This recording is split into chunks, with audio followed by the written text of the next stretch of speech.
On dit qu'au-delà de 100 000 euros gagnés par an, ton niveau de bonheur ne va pas augmenter. Tu peux logiquement te payer à peu près tout ce que tu veux. Enfin, tu n'as pas de soucis matériels. Ça en rejoint tu connais la pyramide de Maslow ou pas?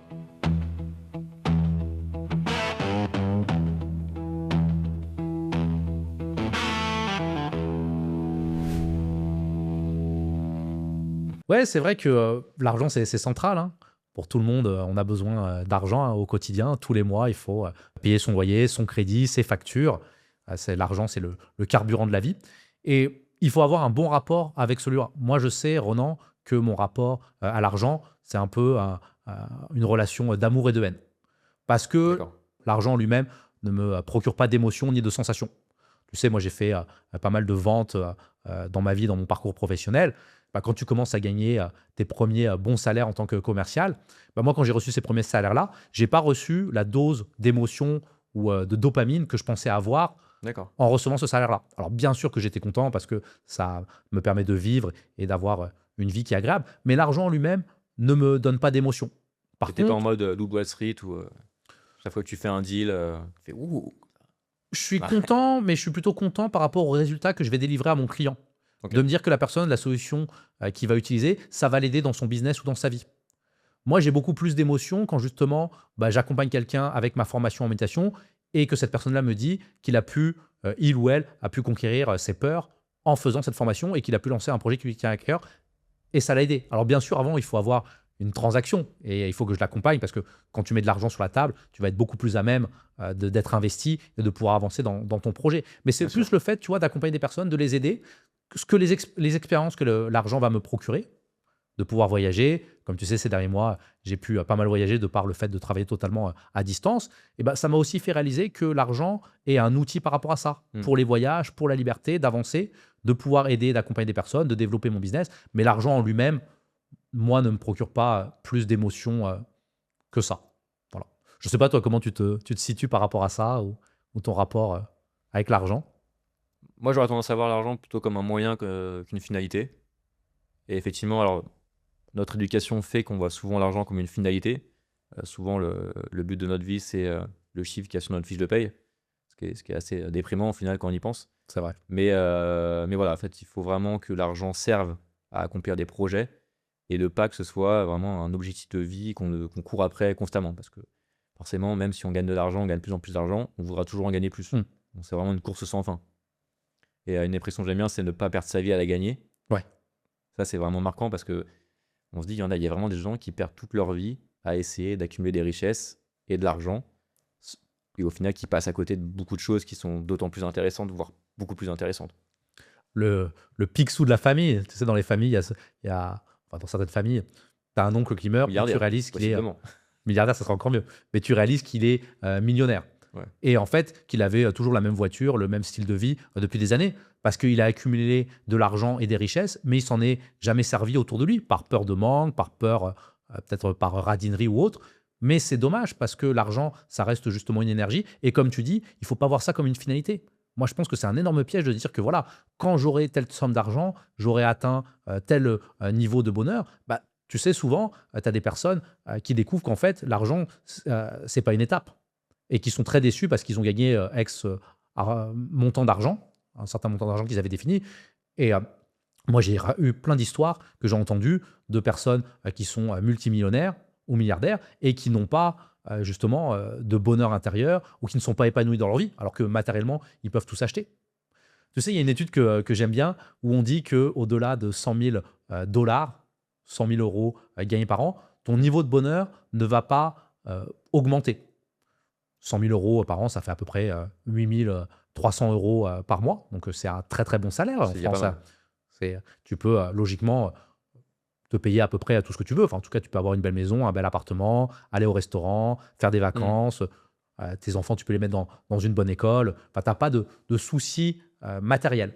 Et ben, au-delà de ça, ton bonheur, il va pas forcément énormément évoluer. Et il y a même un moment, il va stagner et pas forcément croître. Alors, tu me diras, il y a des personnes qui vont me dire oui, mais quelqu'un qui est multimillionnaire, il n'a pas le même style de vie que quelqu'un qui gagne 100 000 euros par an. Je suis tout à fait d'accord. C'est sûr que quand tu es multimillionnaire, tu vas peut-être voyager en jet privé et à 100 000 dollars par an, tu es en classe éco. C'est pas le même style de vie. Mais le bonheur en lui-même, intérieur, il va pas forcément énormément augmenter. Ça en rejoint tu connais la pyramide de Maslow ou pas?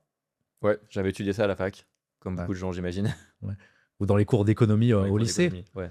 Tu sais, c'est une pyramide en 5 étapes qui dit qu'il faut déjà satisfaire tes besoins primaires et de sécurité avant de vouloir épanouir tes besoins qui sont tout en haut de la pyramide de développement personnel. Hmm. Donc en bas, les besoins primaires, c'est la sécurité, avoir un toit au-dessus de sa tête, avoir de l'argent, pouvoir dormir, pouvoir se reproduire, euh, gagner de l'argent. Tout ça, c'est les besoins de base de l'être humain. Mais si tu vas au-delà de tout ça, qui sont les besoins d'appartenance, d'avoir des amis, une famille, un cercle social, des activités, des vacances, et ensuite après, tout en haut de la pyramide, se développer personnellement, bah, c'est ça vraiment qui va t'apporter de la satisfaction. Donc bien sûr, il faut satisfaire les besoins primaires de base. Mon père me disait toujours ça quand j'étais jeune, et il avait raison que c'est important, mais je pense que si tu veux aller Hmm. avoir de l'épanouissement, il faut que tu ailles le plus rapidement en haut de cette pyramide pour pouvoir te développer personnellement, et c'est ça qui va énormément t'aider, parce que là aussi, il y a beaucoup de multimillionnaires ou de milliardaires, ils vendent une entreprise, et puis après, ils sont vides, ils n'ont plus rien. Et ça rejoint, bah, quel est mon pourquoi, quels sont mes objectifs, qu'est-ce qui me drive et qu'est-ce qui me motive. Donc c'est vraiment important justement de connecter de la bonne façon avec l'énergie de l'argent. Ouais, et puis tu parlais alors, cette histoire de 100 000 euros, où Ouais. il y a un peu un seuil d'études au-delà duquel l'argent n'apporte pas forcément plus de bonheur. Ouais. Et c'est intéressant parce que moi j'ai vu des études qui montrent que au-delà d'un certain seuil, le taux marginal de bonheur que t'apporte l'argent en plus Mm. est de plus en plus faible. Mm. C'est-à-dire qu'à un certain moment, chaque euro en plus que tu vas gagner ne t'apportera aucune dose de bonheur supplémentaire, Mm. ou très très marginal. Donc c'est intéressant, Tout à fait. si vraiment on n'a pas ce pourquoi et ces autres choses qui nous drive dans la vie, pyramide de Maslow, relations sociales, développement personnel, forcément le bonheur ne suivra pas. Tout à fait. Et, euh, et c'est vrai que quand tu arrives à satisfaire tes biens matériels, bah, tu vas être content sur le moment. En tout cas, moi, je sais que ça, c'est mon cas. Hmm. Tu sais, il y avait une année, je m'étais racheté un Mac, un iPhone et des AirPods, parce que j'avais besoin un peu de me récupérer par rapport notamment au travail. Bah, j'étais content, mais j'étais content pendant 5 jours. Après, ça ne me donnait pas forcément de bonheur comme ça. Je ne me sentais pas waouh, trop bien parce que j'avais ces biens matériels-là. Par contre, le fait d'investir dans un programme de coaching, de me sentir me développer, de pouvoir avancer dans mes projets, dans mes objectifs, d'intégrer la méditation pour d'autres personnes, bah ça me drive beaucoup plus, ça me procure beaucoup plus de bonheur. Mais j'ai dû apprendre à travailler ma relation, tu vois, avec l'argent au fur et à mesure des années. C'est propre à chacun, c'est différent pour tout le monde. Oui, d'avoir une base saine Hmm. de développement personnel, tourner vers les autres ou non, mais surtout tourner vers les autres, pour nous permettre voilà, de nous développer et de ne pas dépendre entièrement des biens personnels, des Bien biens sûr. matériels. Après, c'est pas forcément le truc le plus fun au monde, hein, de faire du développement personnel, mais tu vois, sur le long terme, vraiment, si tu arrives à t'engager là-dedans, tout en reliant ça à un pourquoi, bah, tu vas pouvoir en tirer beaucoup de satisfaction. Ouais, et tu disais, alors tu parlais des millionnaires qui devenaient riches du jour au lendemain. Hmm. Moi, il y a un exemple que je trouve assez frappant, c'est le créateur de Minecraft. Je sais Ouais. pas si tu connais sûrement ce jeu, tu y as peut-être déjà joué. Je connais pas toute l'histoire, mais je suis curieux justement que tu me racontes. Mais tu connais le jeu, tu connais connais le jeu, je connais le l'engouement jeu, que ça a eu autour du monde. Tout à fait, ouais. Et effectivement, c'était alors Marcus Persson, qui était suédois. Il a développé ce jeu Minecraft. Je pense qu'au début, c'était sans prétention. En 2014, il l'a vendu à Microsoft. Il est devenu immensément riche du jour au lendemain. Il s'est acheté une villa, tout ce que tu veux, des voitures de sport. Ouais. Voilà, tous les biens matériels que tu peux imaginer avec ce niveau de richesse. Et pourtant, il était dépressif. Et il disait vraiment, je me suis jamais senti aussi seul que lorsque je suis devenu millionnaire. Et c'est là que tu vois que l'argent n'achète pas tout. Bien au contraire, si tu n'as pas cette base de pyramide de Maslow, comme tu dis, ou de développement personnel, ou de relations sociales, d'amitié profonde, ou de bonnes relations avec ta famille, forcément, l'argent ne va pas t'apporter de bonheur, et même au contraire, ça va amplifier ton malheur. Parce que tu vas te retrouver avec des fausses relations, des amis qui ne sont pas vraiment des amis. Voilà, donc c'est très important d'avoir ces bonnes bases à côté, peu importe la richesse que tu accumules. Il faut être effectivement solide, se connaître, être présent. Et ça en revient toujours, comme on disait tout à l'heure, hein, les mêmes fondamentaux. Quel est mon pourquoi? Quels sont mes objectifs? Quels sont les projets que je veux construire? Avec qui je veux passer du temps? Et c'est sûr. Et moi, le cliché du milliardaire seul sur son yacht, j'y crois totalement.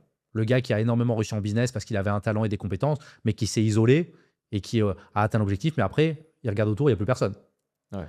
Et tu peux tout avoir, mais le yacht, c'est fait normalement pour le partager avec d'autres personnes de ton entourage. Si possible, quand même. c'est le top. Le mieux, c'est d'avoir les deux. Mais donc, est-ce que l'argent fait le bonheur pour toi, Marc? Parce que là, on peut tourner autour du sujet, mais concrètement, l'argent fait-il le bonheur?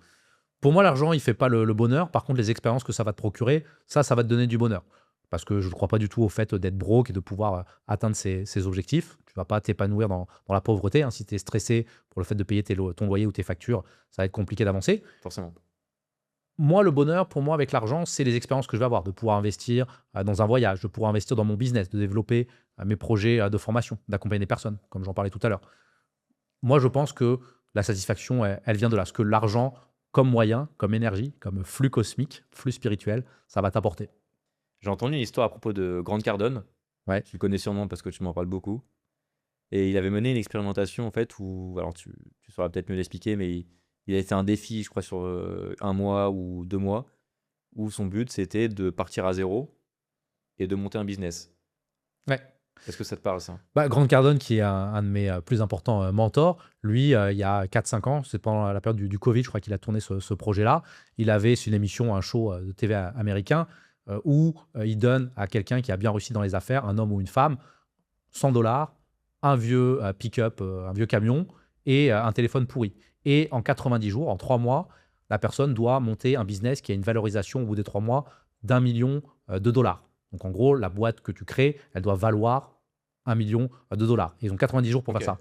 Et Grant Cardone, ce qu'il voulait prouver en faisant cette émission de télé-réalité, que avec juste tes compétences et tes qualités et ta capacité à connecter avec les autres personnes, tes compétences de communication, tu vas pouvoir justement faire tous les projets que tu veux. Et lui, vraiment, dans le show, il montre que voilà, il va parler aux bonnes personnes de la bonne façon, que c'est grâce à sa présence, à ses compétences de communication, à son énergie, qu'il arrive à connecter justement comme ça avec les personnes. Et lui, c'est ouf parce qu'il a des compétences, c'est un multimillionnaire, enfin il est milliardaire maintenant, quand il est parti de zéro. Mm. Et avec ces compétences-là, il arrive à faire un business qui est valorisé 5,2 millions de dollars dans l'émission. Et il annonce qu'il allait faire un business valorisé à 4,9 millions de dollars. Il l'annonce un mois avant la fin du show. Donc tu vois, c'est vraiment par rapport Ah à ouais, ses compétences et ses skills, bien sûr, humains de communication et de business, qu'il arrive à faire ça. Et donc je trouve ce projet très intéressant pour ça, parce que Grant Cardone, tu sais, il est milliardaire, donc il a un jet à Miami, il a une villa, il a une femme et des enfants qu'il aime, plein de personnes dans son entourage, il a une très belle vie. Et voilà, il n'avait pas besoin de faire tout ça, mais c'était pour prouver aux personnes que c'est faisable dans la vie. Ouais, comme quoi, c'est surtout avant tout un état d'esprit. Tout à fait. C'est-à-dire, comment es-tu dans tes relations par rapport à l'argent? Comment vois-tu l'argent? Est-ce que tu vois ça comme quelque chose de bien ou de mauvais? Et je pense que plus tu vois l'argent comme quelque chose de bien, ou plutôt comme un moyen pour atteindre des objectifs qui sont bons, plus l'univers va faire que tes opportunités se présenteront, tu auras des choses à accomplir et tout sera plus facile. Et tu feras les bonnes rencontres. Enfin, c'est vraiment une question d'état d'esprit et de mental. La manifestation et l'abondance. Exactement. C'est très important. Et puis, comme il dit, Grant Cardone, il y a des trillions de dollars et de monnaie en circulation. Trillions, c'est au-dessus de millions, de milliards. Tu as millions, Ah ouais. milliards et trillions. Et il y a, en fait, en soi, il y a, Zéro. il y a énormément d'argent qui est en circulation. Et en fait, il faut connecter avec ce flux-là. Et déjà, ça passe par ton état d'esprit, ton état interne. Quelles sont tes croyances limitantes que tu as par rapport à l'argent? Parce que si tu penses que gagner 2500 € par mois, c'est compliqué et que c'est la mer à boire, tu vas avoir plein d'exemples.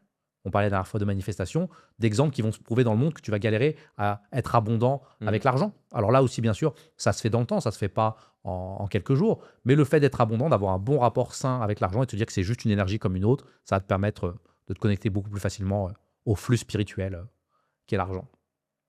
Oui, c'est ça, et c'est pas forcément une chose bonne ou mauvaise en soi. C'est juste, comme tu dis, un flux spirituel. Tout à fait. Après, le fait qu'on devienne bon ou mauvais en gagnant de l'argent, ça, c'est plus lié à nos croyances personnelles, à ce qu'on est, à ce qu'on reflète. Et c'est pas forcément lié à l'argent en tant que tel. Tout à fait. Moi, je pense que l'argent, ça va amplifier tes qualités et tes défauts. Et si tu as des bonnes intentions, ça va justement les décupler. Si tu as envie de faire le bien, de répandre la paix et la méditation sur Terre, l'argent va t'aider. Un beau projet. Un très beau projet. L'argent va t'aider en cela parce que tu as des bonnes intentions. Et si par contre, tu es mauvais, méchant, énervé, c'est un vilain de dessin animé, et ça va te servir justement. Il y a plein d'exemples dans l'histoire au fur et à mesure des siècles de tyrannie où justement l'argent a été un moyen pour répandre le mal et justement faire souffrir l'humanité. Mais si tu es connecté de la bonne façon avec la source de l'argent, ça va décupler tes qualités, ça va même faire de toi Enfin, si tu es un connard, de toute façon, ça va se montrer avec l'argent. Tu vas être encore plus un connard parce que tu vas pouvoir justement te payer tout ce que tu veux. Mais si tu es quelqu'un de bon dans le fond, de base, que tu as travaillé sur toi-même, ça mettra en avant tes qualités. Bien sûr. Et ça, c'est aussi beaucoup lié à notre éducation. Bien sûr. Parce que là, on a une éducation en France qui fait qu'on voit l'argent d'un certain œil, souvent mauvais. Hmm. Et on voit des riches dans la rue, on considère que forcément, ils ont acquis leur argent d'une mauvaise façon, ils ont trempé dans des trafics. Bon, c'est peut-être vrai pour certains, mais c'est quand même des préconceptions qu'on a en France qui génèrent cet état d'esprit en fait limitant et bloquant. Et il faut réussir à se libérer de cet état d'esprit, de ces schémas neuronaux. J'aime bien un auteur qui s'appelle Joe Dispenza. Ouais, Je sais pas si tu as déjà entendu parler. ouais, c'est bien sûr. Un très bon auteur qui parle beaucoup lui, il travaille dans le service dans la neuroscience. En fait, il faut vraiment travailler en soi grâce à la méditation. Il le préconise explicitement pour déconstruire ces schémas neuronaux qu'on a acquis tout au long de notre vie Tout à fait. et justement laisser de la place pour en construire de nouveaux, plus Ouais. sains, qui nous permettraient d'entrer dans un état d'abondance. Mm. Et ça, c'est grâce à la méditation. Donc, c'est hyper intéressant. Donc, une fois qu'on a dit ça, là, vu qu'on est dans un podcast un peu spiritualité, même beaucoup lié à la spiritualité, Tout à fait. une question, c'est est-ce qu'on peut gagner de l'argent et rester spirituel pour autant? Bah, moi, je pense que oui. Moi, je crois pas vraiment, tu sais, au yogi ou à l'homme éveillé, seul, et qui doit vivre de la mendicité et de donations pour pouvoir vivre. Moi, je pense que tu peux être spirituel si tu es bien matériellement. Si tu galères à payer tes loyers ou à te trouver un toit, ça va être compliqué. Et c'est justement dans le fait d'avoir des biens matériels que tu vas pouvoir justement t'épanouir. Alors, je ne dis pas de faire l'accumulation de richesses, mais d'avoir un confort suffisant pour pouvoir justement te développer, parce que tu vas avoir moins de stress, ça ne sera pas dans tes préoccupations. Et par la suite, tu peux justement te concentrer sur toi et après potentiellement vouloir aider les autres. Mais c'est compliqué de vouloir aider les autres si on ne sait pas déjà aider soi-même. Il faut déjà faire le travail interne sur soi et après aider d'autres personnes. Totalement. Donc, ce qu'on a vu, en fait, c'est que l'argent, c'est un flux, c'est un moyen, ce n'est pas une finalité. Tout à fait. Et il faut surtout réussir à se détacher des considérations matérielles. C'est-à-dire, en Ouais. fait, on peut gagner beaucoup d'argent, avoir des biens, tout ce que tu veux, le dernier iPad, le dernier iPhone ou même un yacht, Ouais, pensons plus grand. Mais le but, c'est de ne pas se laisser emprisonner par ça. tout à fait. Et c'est ce que d'ailleurs Eckhart Tolle disait. Hein, Ouais. il avait écrit un livre sur le pouvoir de l'instant présent. Mm. Et c'était vraiment ce qu'il disait. C'était une des causes principales du malheur des hommes, c'était l'attachement aux biens matériels. Alors qu'au final, quand on meurt, ben, on perd ses biens matériels, on n'emporte rien avec soi dans sa tombe.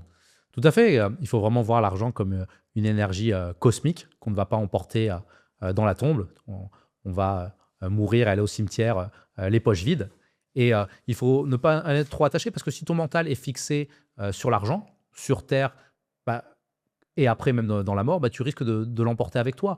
Tu sais, moi j'ai un pote, il avait quelques soucis professionnels et personnels. Son entreprise, ça fonctionnait pas très bien. Il avait des problèmes avec ses clients. Puis sur le point de vue personnel, avec sa compagne, ça se passait pas forcément très bien. Alors, je souhaite pour lui que ça s'arrange. On Mais il espère. m'a dit une phrase, c'était il y a quelques mois.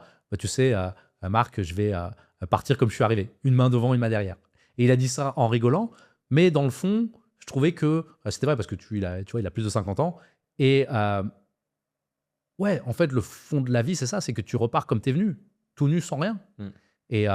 Et, c'est pour ça qu'il ne faut pas s'attacher trop aux biens matériels, parce que c'est juste un temps pour cette vie-là, même si on pense que la vie sur Terre, c'est tout ce qu'il y a. Peut-être que pour certaines personnes, c'est tout ce qu'il y a. Mais si on voit un petit peu plus loin, il faut se dire qu'après, il y a d'autres aventures à vivre et travailler justement ce rapport sain à l'argent, parce que tu repartiras les poches vides.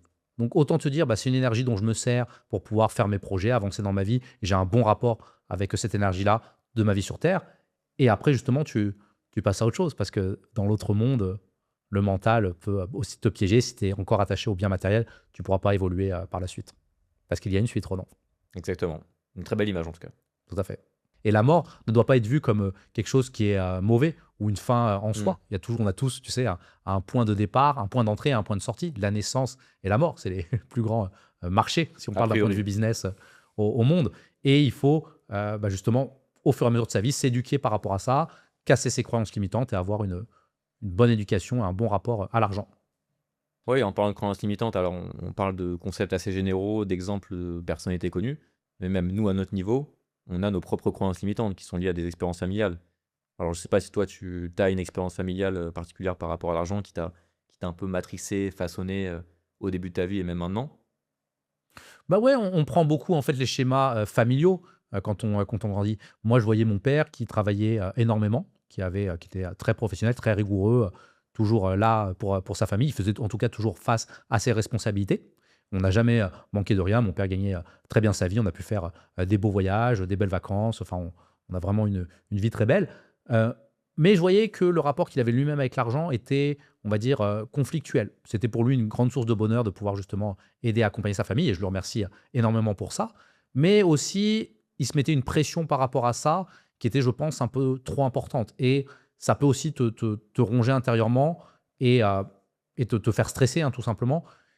Et moi, j'ai emporté ça dans ma vie d'adulte aussi. Je Mmh. pensais vraiment que l'argent était d'une certaine façon un peu une finalité, vraiment quelque chose de très important. Et j'ai appris à déconstruire mon rapport à l'argent. Je pense qu'on est là aussi pour déconstruire ce qu'on apprend et apprendre de nouvelles croyances. C'est ça qui te permet justement d'évoluer et d'avancer. Et c'est pourquoi d'avoir des mentors, c'est important. Totalement. Et voilà. Et moi, j'ai dû me faire mon propre rapport par rapport à l'argent et de moi, comment je voyais justement cette énergie-là. Mais d'ailleurs, toi comment tu as grandi avec l'argent, Ronan? Quelle était la vision de ta famille quand tu étais petit ou jeune par rapport à ça? Alors moi, c'était pas trop pareil que toi, enfin, c'était un peu différent. C'était vraiment, dans une partie de ma famille, ils avaient de l'argent, mais ils en ont perdu une grande partie à cause de la guerre, D'accord. la 2 Guerre mondiale. Et depuis, il y a en fait un peu un esprit de manque qui s'est installé dans la famille. Ils avaient toujours peur de perdre de l'argent, de se retrouver à la rue, voilà, d'être vraiment de tomber dans la pauvreté. Et ça a façonné vraiment, l'éducation que j'ai reçue par rapport à ça. Vraiment, il fallait conserver l'argent, il fallait le dépenser le moins possible. Ouais. C'est quelque chose quand même qui m'a vraiment façonné. Et j'ai eu d'exemples dans ma famille même, alors, d'héritage. Donc ça, c'est quelque chose qui est assez universel, tu sais, les conflits par rapport aux héritages. Moi, j'ai vu ça. C'était ma grand-mère, après son décès, en fait, ses enfants se sont déchirés Ouais. à cause d'une question d'héritage. Et on parle même pas de plusieurs millions, on parle d'un héritage tout- en toute somme relativement modeste. Mmh. Mais c'est là qu'on voit que l'argent peut vraiment, même pour des gens liés par des liens de sang, créer des dissensions et pourrir la vie, hein, tout simplement, Ouais. de personnes. Et moi, j'ai vu que ça a vraiment impacté une partie de ma famille à ce niveau-là. Et c'est un schéma que j'ai pas envie de reproduire, en tout cas. Ouais, mais dans certaines familles, ça peut être destructeur, hein, et les questions d'héritage, d'argent. Et c'est vrai que ces personnes-là, alors je connais pas les personnes de ta famille, mais c'est important de faire un travail sur toi-même. Et c'est bien si toi, tu l'as fait et que tu continues de le faire. Parce que si tu te dis que cet héritage n'est pas forcément tout ce qu'il y a et qu'il y a des trillions en circulation, au moins des millions, tu vas pouvoir développer un rapport sain à l'argent et te dire, dans tous les cas, je pourrais gagner cet argent-là de mon propre côté. Parce que l'argent, il y en a plein en circulation. Demain, je Ouais, te sors plein d'exemples de personnes qui sont parties de rien du tout et qui ont bâti des empires financiers. Donc, ces choses-là, elles existent vraiment. Il faut justement travailler ton rapport à ça et l'éducation, la déconstruire et te faire tes nouvelles croyances. C'est hyper important. On est c'est là ça, pour c'est vraiment déconstruire et reconstruire. tout à fait. C'est important. L'état d'esprit, l'état d'abondance. Tout à fait. D'ailleurs, qui traitait Napoleon Hill dans un livre. Ouais, ça c'est Je sais intéressant. plus le nom. Tu l'avais lu? Je l'avais lu, mais je. Réfléchissez et devenez riche. Exactement. Think and Go Rich, c'est le titre en Ouais. anglais. C'est un livre qui a été écrit, qui a été publié en 1937, donc qui est écrit par un auteur qui s'appelle Napoleon Hill, qui avait travaillé à l'époque, donc on est au début du XXe siècle, les années 1910, 1920, 1930, Mm. avec le magnat de l'acier, Andrew Carnegie. C'était un des D'accord. fondateurs des aciéries aux États-Unis, qui lui avait demandé, Andrew Carnegie, de justement définir les lois du succès des hommes les plus connus, célèbres et riches du pays. Donc là, on parle des John Rockefeller, Morgan Stanley, celui qui a créé la banque Morgan D'accord. Stanley, des John Ford, Andrew Carnegie, enfin vraiment ceux qui ont construit l'Amérique, les bâtisseurs de l'Amérique, les premiers milliardaires. Et il a fait justement cette étude à travers des interviews notamment, et il a remarqué que le point commun entre toutes ces personnes, de leur succès financier, c'est l'état d'esprit et l'abondance. Ces personnes-là étaient totalement connectées à l'énergie de l'argent, avaient un bon état d'esprit, et pour la plupart venaient d'un milieu modeste. Donc, tu te rends compte, à l'époque où une Amérique construite, à l'époque, une Amérique en pleine construction, il fallait développer son succès. Et à l'époque, tu pouvais peut-être te faire égorger au coin de la rue, hein. Et il fallait connecter avec les bonnes personnes, les personnes de pouvoir. Tu sais, c'est pas facile de connecter avec eux, de rentrer dans des cercles très privés. Ces personnes-là, avec un bon état d'esprit vis-à-vis de l'argent, d'être dans l'abondance, ne pas être dans le manque, ils ont pu justement comme ça bâtir des empires. Et je trouve ça fascinant. Puisqu'on parlait de argent et spiritualité, on revient un peu au sujet. Donc, on a vu que l'argent n'empêchait pas d'être spirituel. Je sais pas si tu as des exemples de moines avec des BMW, ça doit sûrement exister, ça, mais je sais pas si tu as des exemples un peu concrets là-dessus? Bah, tu sais, Osho, le gourou sur la méditation et du tantra, lui, il avait 93 Rolls-Royce. Il Ah était oui, connu pour ça. Donc en rien que fait, ça. lui, rien que ça, il voulait montrer que justement, le fait d'avoir des biens matériels et de l'argent, ça n'empêchait pas d'être spirituel. Et je trouve que le fond du propos est intéressant. Alors bien sûr, lui-même, il savait qu'il n'avait pas besoin de 93 Rolls-Royce, mais qu'une ou deux lui suffisaient largement pour tout ce qu'il avait à faire. Mais il voulait montrer que justement, les biens matériels n'empêchent pas d'être spirituel. Et je pense que dans le confort financier, en tout cas c'est ce dont on parle aujourd'hui, tu peux te développer spirituellement. Parce que si tu es dans un manque financier et matériel, ça va être très compliqué d'évoluer vers des états de conscience supérieurs et de te développer personnellement. J'y crois beaucoup. J'y crois aussi. Et c'est vrai que l'argent, ça te sert justement à atteindre tes objectifs et à réaliser ta mission divine. Si tu décides de t'attribuer une mission divine, ça va te permettre justement d'avancer dans tes objectifs et tes projets. Et je trouve que justement, c'est ça qui est stimulant. Mmh. C'est de se dire que de se connaître soi-même, de définir les fondations en toi-même qui vont te permettre d'avancer. Et après, tu peux accomplir tout ce que tu veux. Et l'argent sera un moyen pour ça, c'est d'atteindre tes objectifs que tu te fixes dans ta vie. Donc d'avoir un bon pourquoi. Et d'avoir un bon pourquoi. Ça part de là. Quel est ce qui te fait vibrer intérieurement? Parce que la motivation, c'est bien, mais ça va t'accompagner quelques semaines. On peut être motivé quelques jours ou quelques semaines. Mmh. C'est très bien, tu m'en as déjà parlé. Mais si tu as vraiment un pourquoi qui vient de tes tripes, les souffrances que tu as eues par le passé, si vraiment tu étais, imaginons, associable et tu n'as eu pas d'amis pendant des années, et que d'un coup tu te dis, waouh, mince, j'ai perdu toutes ces années-là, ça va te arriver. Tu vas vouloir justement devenir une meilleure personne et te développer intérieurement déjà pour toi, mais aussi ton rapport avec les autres. Donc tout ça, en fait, c'est lié. Mmh. L'argent, la spiritualité, la présence, le fait de passer à l'action, tout ça, c'est les relations sociales, c'est lié. Et c'est pourquoi on est là aujourd'hui. Et c'est pourquoi on est là aujourd'hui. Donc, pour les personnes qui écoutent cet épisode, il faut effectivement commencer par la méditation, s'ancrer dans son quotidien, être présent. On a parlé du concept de présence qui est très important, d'ancrage, d'état de flow, et ensuite passer à l'action. Parce que le fait justement de réduire ses pensées et d'être connecté à son corps, c'est pour ensuite passer à l'action, faire de belles rencontres, personnelles, amicales, amoureuses, professionnelles, développer ton plein potentiel. C'est ce que j'enseigne dans mon accompagnement et c'est ce qu'on cherche à transmettre à travers ce podcast, c'est de développer ton plein potentiel. Et la présence sera essentielle et clé pour ça. Donc dans le prochain épisode, on va traiter du lien entre musique et spiritualité. Ouais. Un sujet qui nous tient à cœur et c'est d'ailleurs la musique, c'est un sujet hyper universel, si ce n'est le plus universel au monde. Tout à fait. Et on va voir comment la musique permet de nous connecter au divin et au cosmos. Programme très intéressant. J'ai hâte. J'ai hâte aussi. Là, tu m'emmènes sur un terrain qui me plaît. Avec plaisir. Et moi, en tout cas, j'ai bien hâte parce que ça va vraiment être du lourd. Ça va envoyer. Ça va être lourd. J'ai hâte aussi. Merci Marc. Avec plaisir, Ronan, c'était top. On a appris plein de choses aujourd'hui. Je pense que beaucoup de personnes, justement, pourront se servir de tous ces concepts-là et déjà l'intégrer dans leur quotidien. La présence, l'état de flow, la méditation.